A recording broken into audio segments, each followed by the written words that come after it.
Welcome friends, आप सभी का स्वागत है हमारे इस YouTube के चैनल एसएससी एग्जाम प्रिपरेशन में। इस वीडियो में हम आज यानी कि 14 मई 2017 को फर्स्ट शिफ्ट में हुए SSC-MTS एग्जाम के मैथ्स क्वेश्चंस का फुल क्वेश्चन सॉल्व करेंगे। अगर आपको ये वीडियो पसंद आए तो लाइक करें, कमेंट करें, हमारे चैनल को सब्सक्राइब करें। तो चलिए स्टार्ट करते हैं। आज का हमारा सबसे फर्स्ट क्वेश्चन है, बिजली की कीमत में 25% की वृद्धि हुई है।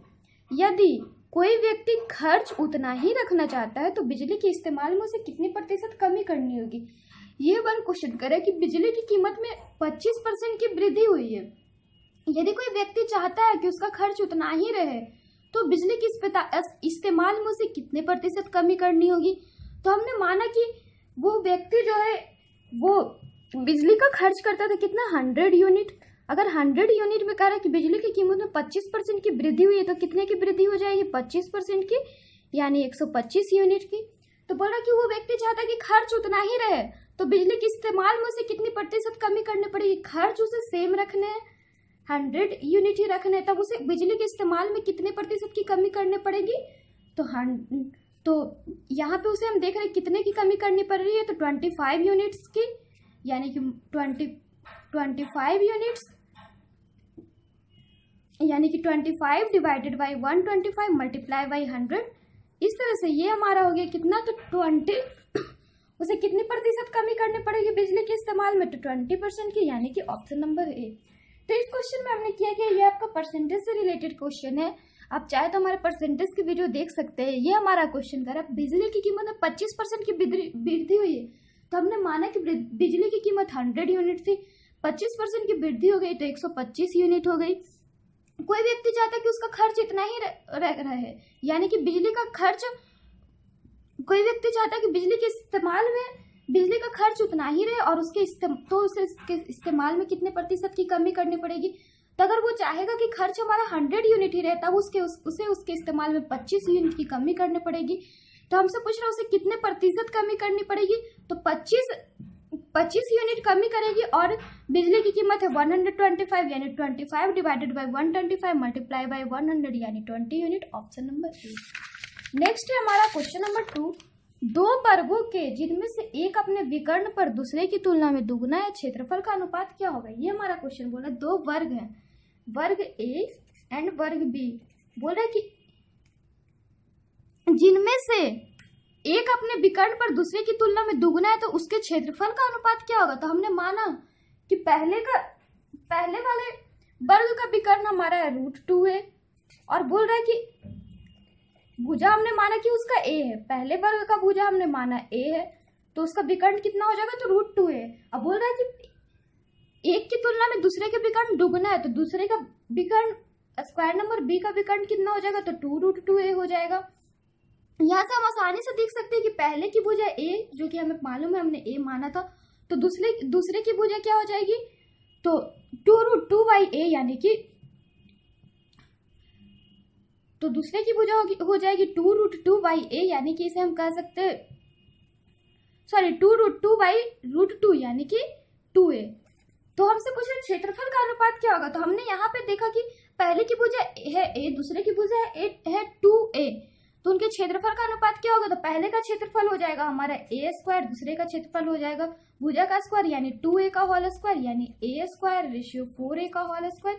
इसे हम कह सकते हैं 1:4। तो हमसे पूछ रहा है उनके वर्ग के क्षेत्रफल का अनुपात क्या हो जाएगा। तो हम इसे कह सकते हैं 1:4 या फिर 4:1, ऑप्शन नंबर बी। तो इस क्वेश्चन में हमने किया क्या, ये हमारा क्वेश्चन बोल रहा था कि दो वर्ग का विकर्ण है जिसमें कि दो वर्ग के विकर्ण जिनमें से एक अपने विकर्ण पर दूसरे की तुलना में दुगना है तो क्षेत्रफल का अनुपात क्या होगा। तो हमने माना कि इसे हम दूसरे तरीके से बना सकते थे, a एंड b में पहले की भुजा हमने माना है a, दूसरे की भुजा a1, तो पहले का विकर्ण हो गया √2a, दूसरे का विकर्ण हो गया √2a1। तो बोल रहा है कि पहले का जो विकर्ण है वो दूसरे विकर्ण की तुलना में दुगना है, यानी कि √2a बराबर है किसके, तो 2√2a1 के। तो यहाँ से हम कह सकते हैं a बराबर 2a1 हो गया। तो इनके क्षेत्रफल निकाले तो यहाँ पे हमारा आ गया a/a1 = 2/1। तो यहाँ पे अगर भुजा का अनुपात उसके क्षेत्रफल के अनुपात का स्क्वायर रूट होता है, यानी कि हम कह सकते हैं क्षेत्रफल का अनुपात जो होता है वर्ग के भुजा के अनुपात का वर्ग होता है, यानी कि 4/1 यानी 4:1, ऑप्शन नंबर बी। नेक्स्ट है हमारा क्वेश्चन नंबर 3। एक गोलक की त्रिज्या दोगुनी कर दी जाती है, उसके पृष्ठ क्षेत्र में वृद्धि का प्रतिशत क्या होगा। ये हमारा क्वेश्चन कर रहा है कि एक गोलक है, उसकी त्रिज्या को दोगुनी कर दी, माना कि इसके पहले त्रिज्या थी r और बोला कि उसके त्रिज्या को हमने दोगुनी कर दी तो दूसरी त्रिज्या क्या हो गई, तो 2r। फिर बोला उसके पृष्ठ क्षेत्रफल में वृद्धि की प्रतिशत क्या होगी, तो अगर पहले गोलक की त्रिज्या r दूसरे की त्रिज्या 2r, तो हम जानते हैं गोलक का क्षेत्रफल क्या होता है, तो 4/3 पाई r3, और पहले गोलक की त्रिज्या हो गई 4/3 पाई r3, सॉरी क्षेत्रफल हो गई पहले गोलक की 4/3 पाई r3, दूसरे गोलक की हो गई 4/3 पाई 2r का, सॉरी पहले वर्ग का, ये तो हमने आपको आयतन बता दिया, पहले वर्ग का क्षेत्रफल होता है 4πr², दूसरे का भी होगा 4πr², यानी 4π2r का होल स्क्वायर। तो ये हो गया 4πr², ये हो गया 4r का स्क्वायर। यहाँ से अगर हम देखें कि यहाँ पे वृद्धि कितने की हो रही है, तो अगर हम इन दोनों का रेशियो निकाले 1:2, तो यहाँ पे हमारा वृद्धि कितने की हो रही है, तो 4π से 4πr से r कैंसिल, तो 1:4 की वृद्धि हो रही है। और हमसे पूछा वृद्धि का प्रतिशत, तो वृद्धि कितने की हो रही है, तो 3 की, तो प्रतिशत हो गई 3/1 मल्टीप्लाई बाई 100, यानी कि 300, ऑप्शन नंबर डी। इसे हम चाहते तो हम जानते हैं कि अगर वर्ग की त्रिज्या को दुगुना करेंगे तो उसका क्षेत्रफल उसके 4 गुना हो जाता है। तो अगर पहले वर्ग का क्षेत्रफल 1 हो, दूसरे वर्ग का क्षेत्रफल 4 हो, तो हम देख रहे हैं कितने की वृद्धि है, तो 3 की, तो वृद्धि का प्रतिशत क्या हो जाएगी, तो 3/1, बिकॉज पहले कितने 3 की वृद्धि हो रही है, पहले वृत्त का क्षेत्रफल था 1, यानी 3/1 मल्टीप्लाई बाई 100 इक्वल टू 300। आप इसे और भी अच्छी तरह से समझने के लिए हमारे क्षेत्रफल की वीडियो या परसेंटेज की वीडियो देख सकते हो, उसमें हमने आपको इस टाइप के क्वेश्चन को और भी अच्छी तरीके से डिटेल तरीके से बताया है। नेक्स्ट हमारा क्वेश्चन नंबर 4। एक ठेकेदार का लक्ष्य 40 दिन में काम पूरा करने का है। उसने 20 व्यक्तियों को काम पर लगाया जिन्होंने 10 दिनों में 1/4 काम पूरा किया और छोड़कर चले गए। उसे अपने लक्ष्य के अनुसार शेष काम को पूरा करने के लिए कितने व्यक्तियों को काम पर लगाना पड़ेगा। ये आपका टाइम एंड वर्क का चैप्टर है, क्वेश्चन है। ये हमारा क्वेश्चन कर रहा है कि एक ठेकेदार है जिसका कि किसी काम का लक्ष्य है कि 40 दिन में उसे काम को पूरा करना। उसने सबसे पहले 20 व्यक्ति को काम पर लगाया, 20 व्यक्ति को काम पर लगाया, उन्होंने 10 दिन काम किया और 10 दिन में 1/4 काम कर दिया और छोड़ के चले गए। तो उसने काम कितना कर दिया, तो 10 दिन में अगर 1/4 काम किया और टोटल काम 20 व्यक्ति किया 10 दिन में 1/4 काम, और बोल रहा है कि तब उसके पास काम कितना बच गया, तो उसके पास काम बच गया हमारा 3/4 यूनिट। 3/4 यूनिट को काम करने के लिए उसे कितने व्यक्ति को आवश्यकता होगी, तो हम इसे दूसरे तरीके से कह सकते हैं कि 20% है वो 10 डेज में 1/4 वर्क करता है। तो हमारे पास रिमेनिंग वर्क बच कितने रहे, तो 3/4 वर्क हमारे पास बच रहे। हम कह सकते तो 3/4 वर्क बच गए, तो 3/4 वर्क को रिमेनिंग डेज हमारे पास बचा 30 डेज। तो 30 डेज में कितने लोग पूरा करेंगे, 3/4 वर्क को 30 डेज में कितने लोग पूरा करेंगे, तो ये हमारा हो जाएगा। अगर 20 आदमी 10 दिन में 1/4 काम को करते हैं, तो 3/4 काम को 30 दिन में करने के लिए कितने आदमियों की आवश्यकता होगी, तो 20 multiply by 10 divided by 4 multiply by 4/3, यानी कि ये हमारा हम कह सकते हैं कि हमें कितने आदमी की आवश्यकता होगी, तो 20 मल्टीप्लाई बाई 10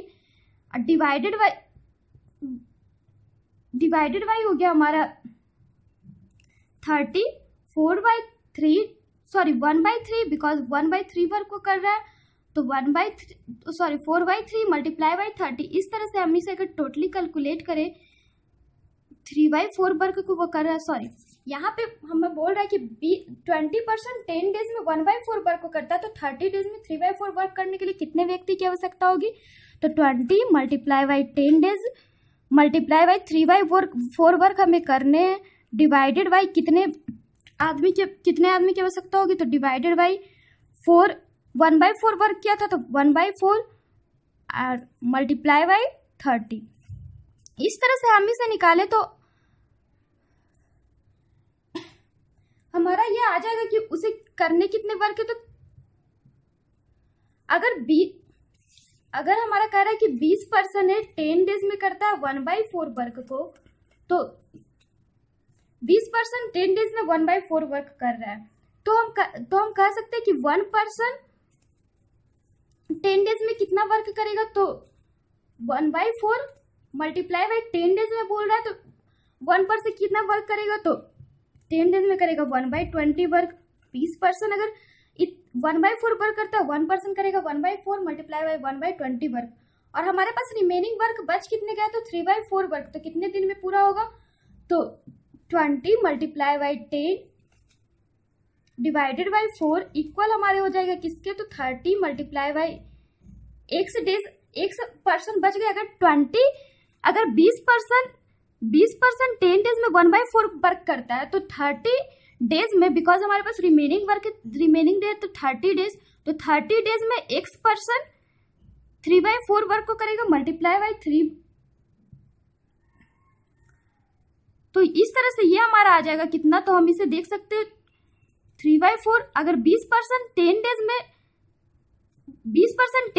3/4 वर्क करेगा, इस तरह से हम अगर इसे निकाले तो 20 multiply by 10 multiply by 3/4 equal to 30 multiply by x/4। इस तरह से ये हमारा कितना हो गया, तो हम कह सकते हैं कि वो 20 आदमी अगर और काम करे, तो 20 आदमी को अगर हम काम पर लगाए तो रिमेनिंग वर्क पूरा हो जाएगा। बिकॉज हम यहाँ से अगर आसानी से भी अगर देखें, तो अगर 20 व्यक्ति 10 दिन में 1/4 काम करते हैं, तो हमें करने कितने काम है, हमें शेष काम करने हैं, तो शेष काम बच जाता है हमारा 3/4। तो अगर 10 दिन में हमारा 1/4 वर्क होता है, तो 10 दिन में 1/4 वर्क होते हैं, तो 30 डेज में कितने वर्क हो जाएगा, तो हम यहाँ पे देख रहे हैं 3/4 वर्क होंगे।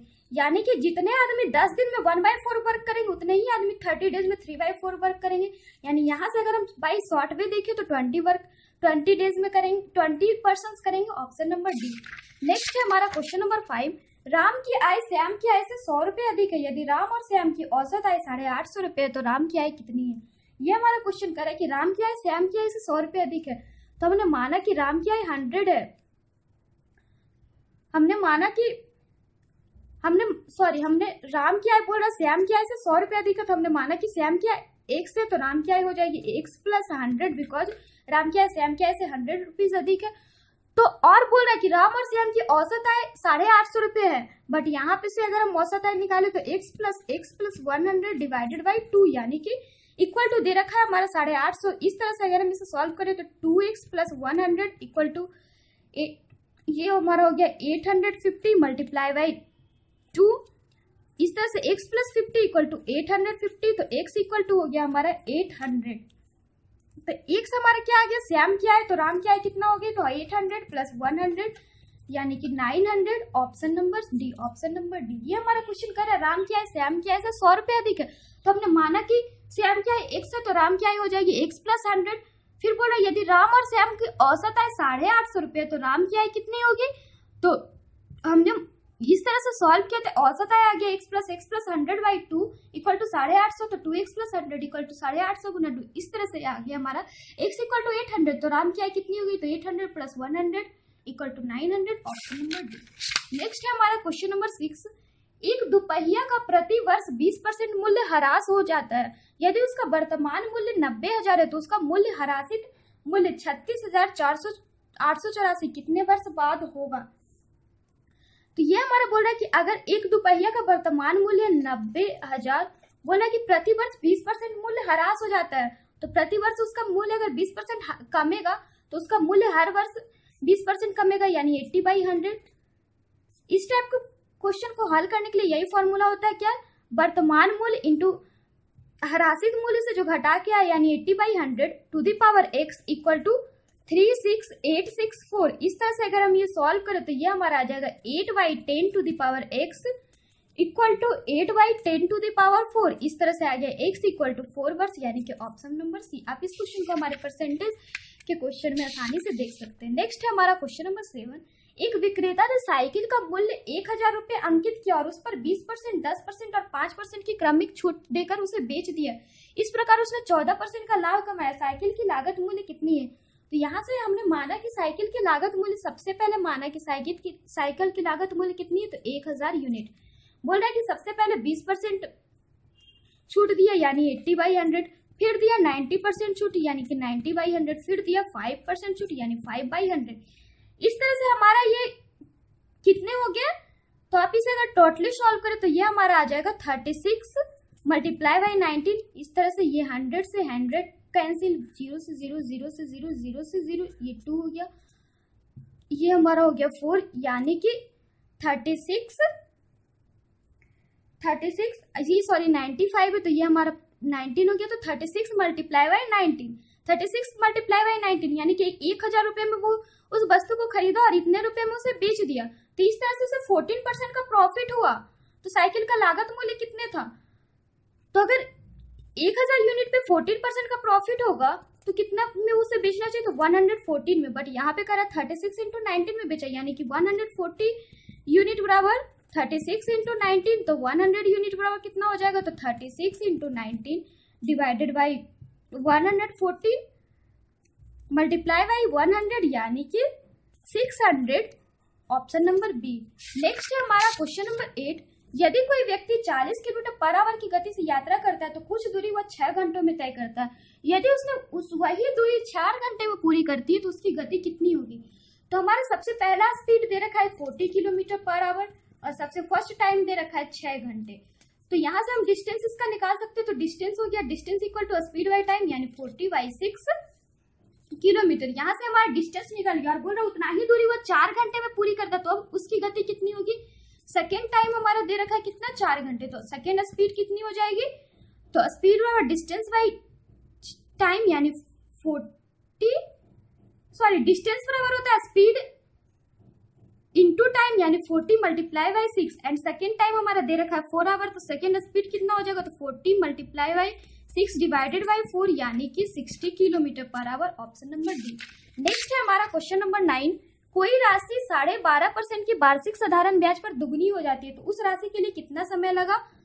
तो अगर हमने माना कि वो उसका मूलधन था x रुपये, हम मान सकते हैं कि उसका मूलधन है x और 12.5% है यानी 25/2 मल्टीप्लाई बाई टी। एसआई का formula principal into rate into time x into 25/2 into t/100। अगर वो दुगनी हो जाएगी तो दुगनी हो जाएगी यानी उसका ब्याज कितने हो जाएगा, तो अगर दुगनी होगी तो उसका ब्याज हो जाएगा x। इस तरह से x से x कैंसिल, 25 से 4 यानी t equal to 8 years, option number B. आप इसे हमारे सिंपल इंटरेस्ट के वीडियो में आसानी तरह से समझ सकते हैं। नेक्स्ट है हमारा क्वेश्चन नंबर 10। एक व्यक्ति ने 80 रुपए प्रति रिम की दर पर 120 रिम कागज खरीदा। उसने ढुलाई पर 280 रुपए खर्च किए, 40 पैसे प्रति रिम की दर पर चुंगी अदा की और कूली को 72 रुपए दिए। उसे 8% का लाभ प्राप्त करने के लिए प्रति रिम कागज पर कितने रुपए में बेचना होगा। करा कि एक व्यक्ति जो है 80 रुपए प्रति रिम की दर पर 120 रिम कागज खरीदा, यानी कि वो कितना रुपए में खरीदा, तो 80 इंटू 120 रुपए में। फिर करा धुलाई पर उसने 280 रुपए खर्च कर दिया। फिर 40 पैसे प्रति रिम की दर पर चुंगी अदा की यानी 40 पैसे यानी 40/100 रुपए प्रति रिम यानी कि और 120 रिम है तो मल्टीप्लाई बाई 120। फिर कह रहा है कि कूली को 72 रुपए दिए। तो इस तरह से ये हमारा आ गया कि उसने खरीदा कितने में, बिकॉज उसने कूली उली सबको दिया, कुल मिला के उसने टोटली खरीदा तो कितने में खरीदा। तो अगर हम टोटली निकाले तो ये टोटल खरीदा हमारा 10,000 रुपए में। तो टोटल अगर वो 10,000 रुपए में खरीदा और उसे प्रॉफिट हो रही है 8% की, तब उसने उसे बेचा कितने में, तो 10,000 मल्टीप्लाई बाई 108 डिवाइडेड बाई 100 रुपए में यानी कि सॉरी, और हमसे पूछ रहे प्रति रिम कागज कितने रुपए में बेचना चाहिए, तो डिवाइडेड बाई 120। इस तरह से उसने उसे बेचा कितने में, तो अगर हम इसे टोटली सॉल्व करें तो हमारा आएगा 90 रुपीज यानी कि ऑप्शन नंबर सी। नेक्स्ट है हमारा क्वेश्चन नंबर 11। किसी कॉलेज में 1/5 लड़कियों और 1/6 लड़कों ने एक सामाजिक शिविर में भाग लिया। कॉलेज में कुल कितने विद्यार्थियों ने भाग ली। तो यहाँ पे कह रहा है 1/5 लड़कियों ने 1/5 लड़कियां भाग ली, यानी कि कुल हमने माना कि लड़कियां 5x थी और 1/6 लड़कों में भाग ली यानी कि लड़के थे 6x। और उसमें से कह रहा है कि 1/5 लड़के भाग लिए और 1/6 लड़कियां भाग ली। इस तरह से उसने भाग कितने लिए, तो 1/5x यानी x लड़कियां भाग ली और लड़के कितने भाग लिए, तो 1/6 यानी x यानी कि x। तो हमसे पूछ रहे कॉलेज में कुल कितने विद्यार्थियों ने भाग लिए, तो x प्लस x यानी कि 2x डिवाइडेड बाई कितने विद्यार्थी थे, तो 11x मल्टीप्लाई बाई तो इस तरह से ये हमारा आ गया 2/11 विद्यार्थियों ने भाग ली, यानी कि ऑप्शन नंबर सी। तो अभी के लिए इतना ही। इसके आगे से 12 से लेकर 25 तक के क्वेश्चन के लिए आप हमारे चैनल के साथ बने रहिए, हमारे चैनल को सब्सक्राइब करिए ताकि हम जो भी अपलोड करें उसके आपको अपडेट्स मिलते रहे। Then bye and take care.